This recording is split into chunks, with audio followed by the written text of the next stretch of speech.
Good evening everyone. I'm Saisri from మనిషియల్. Assignment 8లో భాగంగా నేను అగ్రికల్చర్ రైతుల గురించి చెప్పబోతున్నాను. పాస్ట్, ప్రజెంట్, ఫ్యూచర్ ఏది తీసుకున్నా agriculture is ever green sector. For example ఒక ఐటీ కంపెనీ తీసుకోండి, ఒక బ్రాండెడ్ బట్టల షాప్, చెప్పుల షాప్, లేకపోతే ఒక బ్రాండెడ్ కాస్మెటిక్ తీసుకోండి. ఒక కొత్త బ్రాండ్ రిలీజ్ అయినప్పుడు ఆ పాత బ్రాండ్ ప్రత్యేకత పోతుందేమో. ఒక కొత్త ఐటీ సాఫ్ట్వేర్ కనిపెట్టినప్పుడు ఆ కంపెనీ పడిపోతుంది, కొత్త కంపెనీ పెట్టాల్సి వస్తుంది. అలాంటివి అవుతాయి. కానీ agriculture sector is the ever green sector. మన కంట్రీలో 60% ఆఫ్ ద పీపుల్ వాళ్ళు అగ్రికల్చర్లో చేస్తున్నారు. మనకి అన్నం పెట్టే రైతు పస్తులు ఉంటున్నాడు. మనకి అన్నం పెట్టే రైతు అన్నం లేక చనిపోతున్నాడు. ఎందుకండి ఇదంతా జరుగుతుంది? ఒక తల్లి బిడ్డని 9 నెలలు మోస్తుందేమో, కానీ ఒక రైతు మొత్తం భారతదేశం ఆకలిని పుట్టిన నుంచి చచ్చిన వరకు మోస్తూనే ఉన్నాడు. ఎంతో పెద్ద ప్రాణాన్ని కాపాడుతున్నాడు. చెట్టు కూడా ప్రాణమే కదా, దానికి నీళ్ళు పోసి ఎండ చూసుకొని అదంతా చేస్తేనే ఇంత చిన్న మొక్క అంత చెట్టుగా ఇది మనకి తిండిని ఇస్తుంది. ఎంత గొప్పవాడండి రైతు. మన ఇండియన్ ఎకనామీ కూడా అగ్రికల్చర్ మీదే డిపెండ్ అవుతుంది. కానీ చిన్న చిన్న ప్రాజెక్ట్స్ చేయడానికి, చిన్న చిన్నవి కట్టడానికి ఎన్నో వేల చెట్లు, 50 చెట్లు 60 చెట్లు అలా కొట్టేసారు. ఒక 50 చెట్లు ఆర్ ఈక్వల్ టు 100 ప్రాణాలండి. ఎక్కడి నుంచి బతుకుతామండి? తిండి లేకపోతే మనుషులు బతకగలరా? లేదు. అలా ట్రీస్ని కొట్టేస్తున్నారు, అగ్రికల్చర్ ల్యాండ్స్ని ఖరాబ్ చేస్తున్నారు. మళ్ళీ మన India is the second highest population. మనం పాపులేషన్లో సెకండ్ ప్లేస్లో ఉన్నాం వరల్డ్లో. మన ఫుడ్ కన్సంప్షన్ ఎక్కువగా ఉంటుంది. గవర్నమెంట్ ఎప్పుడు ఫుడ్ సెక్యూరిటీ గురించి ఆలోచిస్తుందే కానీ అగ్రికల్చర్ ల్యాండ్స్ హార్వెస్ట్ చేయక ఉట్టిగా పాడిపడిపోయిన భూముల గురించి ఆలోచించదు, రైతుల గురించి ఆలోచించదు. నువ్వు ఫుడ్ సెక్యూరిటీ గురించి ఆలోచిస్తున్నావు, కానీ రైతుల గురించి, ఆ భూముల గురించి ఆలోచిస్తే ఆటోమేటిక్గా ఫుడ్ సెక్యూరిటీ అయిపోతుంది కదా. కానీ అది ఎవరు పట్టించుకోరు. అండ్ నెక్స్ట్ థింగ్, ఈ ఎక్కువ పెస్టిసైడ్స్ వాడడం వల్ల, ఇవి వాడడం వల్ల రైతులకి హానియే. అవి పండిస్తున్నారు, అవి తినడం వల్ల మనకి హాని. చూడండి, చిన్న చిన్న పిల్లలకి క్యాన్సర్ అని, డయాబెటీస్ అని ఏదో ఒకటి చిన్న చిన్న పిల్లలకు వస్తుంది. ఒక ఉమెన్ ప్రెగ్నెంట్ అయితే ఆమెకు మంచి ఫ్రూట్స్, హెల్దీ ఫుడ్ ఇస్తాం మనం, కానీ ఆఖరికి తల్లి పాలు కూడా కల్తీ అయిపోయి అంత స్థాయికి మనం దిగజారిపోయామంటే అలాంటి ఫుడ్ మనం ఇంటేక్ చేస్తున్నాం. ఏ స్టేజ్లో ఉంది మన అగ్రికల్చర్ ఇప్పుడు మీరే తెలుసుకోండి. ఎంత కష్టపడితే ఆ రైతుకి అవన్నీ వస్తాయి. ఇంకా మనం కనుక ఆర్గానిక్ ఫార్మింగ్, లైక్ మన ఇండియాలో న్యాచురల్ ఫెర్టిలైజర్స్తో ఆర్గానిక్ ఫార్మింగ్ చేస్తూ పౌల్ట్రీ అప్లిటేషన్ చేస్తే అగ్రికల్చర్ ఎంతో స్పీడ్గా పైకెదుగుతుంది. అండ్ ఇంకా ఫుడ్ కూడా చాలా మంచి ప్రాసెస్లో మనం తయారు చేసుకోవచ్చు. And next thing, HO2 is a very important molecule. అది ఎవరు సృష్టించలేని నీళ్ళు. జస్ట్ ఆలోచించుకుని మనం రోజుకి ఎన్ని లీటర్ల నీళ్ళు వాడతాం? 20 లేదా 30 లేదు. ఒక్క 1 ton ఆఫ్ రైస్ని పండించడానికి ఒక రైతు 2850 లీటర్స్ ఆఫ్ వాటర్ కన్జ్యూమ్ చేస్తారు. అంటే ఒక్క రోజుకి ఎంత వాటర్ కన్సంప్షన్ అవుతుంది? నీకు ఫీల్డ్ హార్వెస్టింగ్ బాగా అవ్వాలంటే, బాగా పొలాలు పండాలంటే వాటర్ అవసరం. కానీ ఇప్పుడు వాటర్ స్కార్సిటీ ఎక్కువ అయిపోతుంది.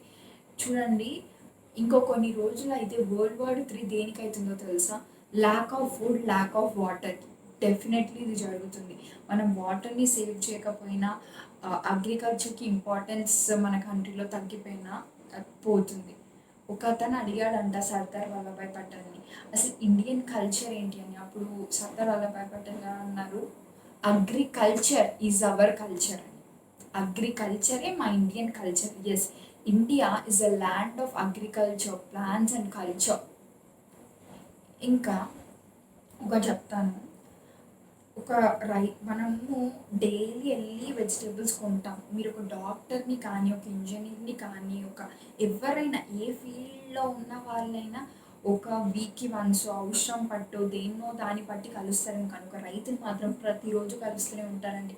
వాళ్ళకి ఎందుకండి అంత తక్కువ రెస్పెక్ట్? ఎందుకు వాళ్ళకి గుర్తింపు లేదు? కూరగాయలు కొనడానికి వెళ్తారు. రూ. 50 టమాటా కేజీ అంటాడు. 50 ఏంటి, నేను వాడి దగ్గర 40కే కొన్నానని అంటారు. ఒక రూ. 10కి ఏం పోతుందండి? వాళ్ళకి రూపాయి కష్టం. అది ఒక షాప్కి వెళ్ళండి, ఏసీలు లైట్లు పెద్ద పెద్ద బంగ్లాలు. వాడు 5,000 డ్రెస్ ఆఫర్ అని చెప్పి 3,000 డ్రెస్ ఆఫర్ అని చెప్పి 5,000కి అమ్ముతాడు. అది 5,000 3,000కే వచ్చేస్తుందని చెప్పి ఆనందపడిపోయి 3,000 డ్రెస్ కొంటారు. అది మా అంటే తిప్పి కొడితే 2 ఇయర్స్ 1 ఇయర్ గట్టిగా వేసుకొని పడేస్తారు అనుకోండి.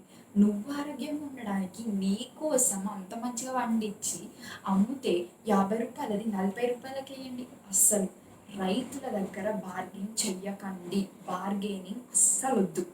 అంత పెద్ద పెద్ద షాప్లలోనేమో మీరు బార్గెనింగ్, అమ్మో ఎక్కడికి పోతుంది ఏమవుతుందో అంటే పెద్ద షాప్, అది ఫిక్స్డ్ రేట్ అంటాడు వాడు. ఆమె దగ్గర నేను 40 రూపాయలకే కొన్నా, నువ్వేంది 50 అంటున్నావు అని అంటే, అయ్యో అట్లా కాదు, సరే సరే నేను 30కి ఇస్తా తీసుకో అంటాడు. అదే మీరు షాప్కి ఉన్నానుకుంటే పక్క షాప్లో 3,000 కదా అండి, మీరేమో 2,000 ఇస్తున్నారంటే, మరి ఆ షాప్కి వెళ్ళి కొనుక్కుంటే పర్లేదు పర్లేదు ఇస్తా ఇట్లా.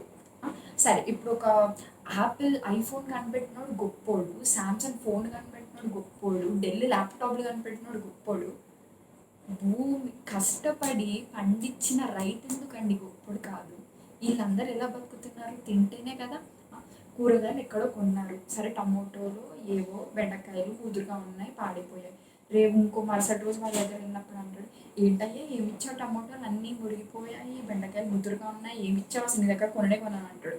అది మీ ఫోన్ ఏదో ఖరాబ్ అయింది, ఒక షాప్లో ఉన్నారు పోయి, సార్ మా ఫోన్ ఖరాబ్ అయింది, మీరు బాగానే ఇచ్చారు ఒకసారి చూడండి, అంత పద్ధతికి అడుగుతారు. వాళ్ళేమో ఏసీ రూములలో, వీళ్ళేమో రోడ్డు మీద, వాళ్ళేమో అంత పెద్ద పెద్ద బంగ్లలో, వీళ్ళేమో రోడ్డు మీద మండే ఎండల్లో వర్షానికి అంత చెత్త మంతలో కూర్చుంటారు. వాళ్ళేంటి, మీకు జస్ట్ ఒక గ్యాడ్జెట్ స్వంత బట్టలో ఏదో, అది వాళ్ళు ఆర్డర్ పెడతారు, వాళ్ళ దగ్గరికి బట్టలు వచ్చేస్తాయి, వాళ్ళ దగ్గరికి ప్రోడక్ట్స్ వచ్చేస్తాయి, వాళ్ళ దగ్గరికి అన్నీ వస్తాయి, ఏసీ రూమ్లలో కూర్చొని హాయిగా బిజినెస్ చేసుకుంటారు. వీళ్ళు కష్టపడి ఎండనక వాననక ఎప్పుడు వరదలు వస్తాయో తెలియదు, ఎప్పుడు గాదుమారులు వస్తాయో తెలియదు, ఆ పంట ఉంటుందా పోతుందా తెలియదు, ఎప్పుడేమవుతుందో తెలియదు, ప్రతి క్షణం టెన్షన్ తోటి, ప్రతి మినిట్ భయంతో వాళ్ళు పస్తులుండైనా కానీ నా దేశం పస్తులు ఉండకూడదని పోరాడే గొప్ప వ్యక్తి అండి రైతు. ఆయనకి ఎందుకండి మీరు వాల్యూ ఇవ్వరు, రెస్పెక్ట్ ఇవ్వరు? ఎంత కష్టపడతారు వాళ్ళు. అది ఇక్కడ ప్రోడక్ట్ ఖరాబ్ అయితేనేమో అంత పద్ధతిగా, వీళ్ళ దగ్గర ఏంటయ్యా, బార్గెనింగ్ అస్సలు చేయొద్దండి. చాలా నేను మా పేరెంట్స్కి కూడా అదే చెప్తాను. నువ్వు పెద్ద పెద్ద షాపులలో పోయినప్పుడు, గోల్డ్ షాప్స్కి అక్కడిక్కడ గ్యాజెట్స్ కొనడానికి పోయినప్పుడు నువ్వు బార్గెనింగ్ చేయాలి. అప్పుడు బట్టలకి ఈ కూరగాయల దగ్గర 20 రూపాయల దగ్గర నీ దానికి పోయేది ఏంది? వాళ్ళు బతికేది చిన్నది. పెద్ద పెద్ద ఓనర్ల పిల్లలేమో కార్పొరేట్ స్కూళ్ళల్లో, రైతు పిల్లలేమో గవర్నమెంట్ బళ్ళల్లో. ఏంటండి ఎక్కడుంది అగ్రికల్చర్కి అసలు గుర్తింపు ఎందుకు లేదు? యూత్ అంటే ఇప్పుడు నేనేదో యూత్ అందరూ చేసేయాలి, అగ్రికల్చర్ చెయ్యాలి, దున్నండి పొలాలు పోండి అది కాదు. ఇప్పుడు యూత్ ఉన్నారు, మీరు చదువుని develop it in the side of agriculture. కొత్త కొత్త ఇన్వెన్షన్స్ తీసుకురండి, న్యూగా మీకున్న నాలెడ్జ్తో మీరు ఆ ఫీల్డ్ ఎలా నేను పెంపొందించగలను అనేది చూడండి. నేను రీసెంట్గా న్యూస్లో చూశాను, ఇప్పుడు ఈ పానిక్ సిచ్యువేషన్లో కోవిడ్-19 వల్ల ఒక రైతు కుటుంబం చాలా పేదరికానికి వెళ్ళిపోయిందండి. వాళ్ళు పొలాన్ని దున్నడానికి ఆవుల్ని వాడతారు కదా, ఆ ఆవుల్ని అమ్మేశారు. వాళ్ళకి ఒక పూటకు తిండి లేనంత దుస్థితిలో వెళ్ళిపోయారు, అందుకని వాళ్ళ ఆవుల్ని అమ్మేశారు. కానీ ఇప్పుడు వీళ్ళు తినాలంటే సరే ఆవుల్ని అమ్మేశారు, మరి మళ్ళీ పొలం దున్నితేనే కదా మనకి వాళ్ళకి పొట్ట నిండేది. ఏం చేశారు, దున్నాలంటే వాళ్ళిద్దరు అమ్మాయిలు ఆవుల్లా మారి, అంటే ఆ ప్లేస్లో ఉండి వాళ్ళు ఇలా నడుస్తుంటే వెనకాల అది ఏమంటారు నాకు తెలియదు, దాన్ని పట్టుకొని ఇలా దున్నుతున్నారు. అంటే ఆ కుటుంబంకి రేపు వాళ్ళు తినాలి, వాళ్ళ కుటుంబం కోసం వాళ్ళు చేస్తున్నారని మీరు అనుకుంటారు. నేను ఇప్పుడు ఈ పని ఆపేస్తే నా దేశం ఆకలితో అక్కడ బాధపడుతుందని ఆ రైతు అనుకుంటాడండి. అంత గొప్పవాడండి రైతు. ఎందుకండి ఆయనకి గుర్తింపు లేదు? ఇంకా ఈ సినిమాలు అవి ఇవి చూసి ఏంటి, శ్రీమంతుడు లేకపోతే ఖైదీ 150 వీటిలలో ఏంటి రైతుల గురించి చెప్పారు. అది చూసి నేను న్యూస్లో ఇంకొన్ని చూశాను. అది చూసేసి చాలా ఇన్స్పైర్ అయిపోయి ఒక అతను ఊరిని దత్తత తీసుకున్నాడంట, ఈ రైతులకి అదంతా బాగు చేపిద్దామని. అదేంటి మా అంటే న్యూస్లో 2 రోజులు వస్తుంది, ఓ చేద్దాం అది ఇది, దాని తర్వాత ఎవరు పట్టించుకో, సినిమాలు చూసే సొమ్ము వచ్చేద్దాం ఇచ్చేద్దాం. అది చూసినంతసేపే అది ఎందుకు మీ దాంట్లో ఉంటుంది? ఉంచుకోండి, ఇక్కడే ఫిక్స్ అయిపోండి, ఏదో ఒకటి చెయ్యాలి. మళ్ళీ ఇంకో న్యూస్ చూసాను నేను, ఒక అపార్ట్మెంట్ అని అంటే ఒక సొసైటీ హైదరాబాద్లో, వాళ్ళందరూ ఒక ఊరిని దత్తత తీసుకొని అక్కడున్న ఫార్మర్స్ అందరిని తీసుకొని వాళ్ళు ఆర్గానిక్ ఫార్మింగ్, న్యాచురల్గా ఫార్మింగ్ చేపిస్తూ ఎవ్రీ వీక్ వాళ్ళకి ట్రాక్టర్స్లో వాళ్ళు ఫార్మ్ చేసిన వెజిటేబుల్స్ అన్నీ వీళ్ళ అపార్ట్మెంట్కి వస్తాయి. వీళ్ళందరూ స్వయంగా ఫార్మర్స్ దగ్గర నుంచి డైరెక్ట్ కొనుక్కుంటారు.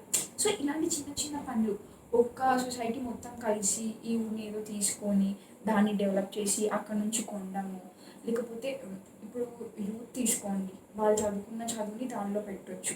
ఇలాంటి ఏమైనా కమ్యూనిటీస్ తీసుకొని అలా ఏదో ఒక దారిలో ఒక పాత్ అని కాదు, we have an number of paths. నువ్వు ఇది చెయ్యాలి, we can do it, we will do it, we should do it అని మీరు అనుకున్నప్పుడు ఏదో ఒక చేస్తారండి. రైతులకి గుర్తింపు రావాలి. అది ఇప్పుడు ఒక ఫాదర్ని తీసుకుని వాళ్ళ డాటర్ ఉంది, ఒక ఫాదర్ ఉన్నాడు, ఆమె మ్యారేజ్ చేయాలంటే ఫుల్ పైసలు ఉన్న సాఫ్ట్వేర్ ఎంప్లాయీ, డాక్టర్కి, వాళ్ళకి వీళ్ళకి ఇచ్చి చేస్తాడు అని అనుకుంటాడే కానీ రైతుకి ఇచ్చి ఎవరైనా చేద్దాం అనుకుంటారు. రైతా ఏంటి, నా బిడ్డను నేను ఎలా పెంచానో తెలుసా? ఎందుకండి రైతు తక్కువ? ఒక డాక్టర్కి, ఒక కలెక్టర్కి, ఒక సీఎంకి, ఒక పిఎంకి, ఒక గ్రేట్ ఫిలిం స్టార్కి ఇచ్చే రెస్పెక్ట్ కన్నా 1000-100 కోటి రేట్ల రెస్పెక్ట్, విలువ ఒక రైతుకి ఇవ్వాలి. ఇప్పుడు వాళ్ళందరూ బతికున్నారంటే కారణం ఎవరండి? వెన్నుముక రైతే వీళ్ళందరూ బతుకున్నారంటే కారణం. అక్కడెక్కడో బార్డర్స్లో అంత గట్టిగా పోరాడి మన దేశాన్ని కాపాడుతున్న సోల్జర్స్ కూడా అలా పోరాడుతున్నారంటే కారణం రైతే. ఇప్పుడు మీరు ఒక రోజు 3 రోజులు సోల్జర్స్ని పస్తులు ఉంచండి, పస్తుల నుంచి పంపించండి, మీరు ఒక వారికి పంపించండి. లెఫ్ట్ నుంచి అటాక్ చేస్తుంటే రైట్ చూసే వరకు వాళ్ళు చనిపోతారు. స్టెమినా ఉండదు బాడీలో, ఇమ్యూనిటీ ఉండదు బాడీలో. నువ్వు తింటే కదా నీకు బలం, నువ్వు తింటే కదా నీ బాడీలో శక్తి ఉండేది. అది ఎవరంటే పండించేది రైతు. ఒక సోల్జర్ అక్కడ అంత మంచిగా ఫైట్ చేస్తున్నాడన్న, ఒక డాక్టర్ హాస్పిటల్లో మంచిగా వైద్యం చేస్తున్నాడన్న, ఒక లాయర్ మంచిగా చేస్తున్నాడు, ఒక ఎవరైనా, మనం ఈ భూమి మీద జీవించే ప్రతి ఒక్క మనిషి ఇంత ఆరోగ్యంగా ఉన్నాడంటే కారణం రైతు మాత్రమే. రైతే. అంత పెద్ద పెద్ద ఉద్యోగాలకి మీరు రెస్పెక్ట్ ఇచ్చే అంత విలువ ఉన్నప్పుడు రైతుని ఎందుకు మీరు అదే రేంజ్లో చూడరు? రైతు అనేవాడు చాలా గొప్పవాడండి. రైతుకున్న ప్రాముఖ్యతను ఎవ్వరు గుర్తించట్లేదు. రైతు ఇంత గొప్పవాడు ఎవరు తెలుసుకోవట్లేదు. మీ నుంచి మీ ద్వారా ఏదో ఒకటి రైతుకు చేయాలి అని నేను కోరుకుంటూ, ఇంకా వచ్చే గవర్నమెంట్ కూడా ఈ అగ్రికల్చర్ సెక్టార్ని చాలా ఇంప్రూవ్ చేయాలని, నేను చదువుకున్నాక నాకున్న చిన్న కొంచెం నాలెడ్జ్తో అయినా నేను ఏదైనా చిన్నదైనా definitely do for my country, for my country farmers, and Jai Jawan, Jai Kisan. Thank you.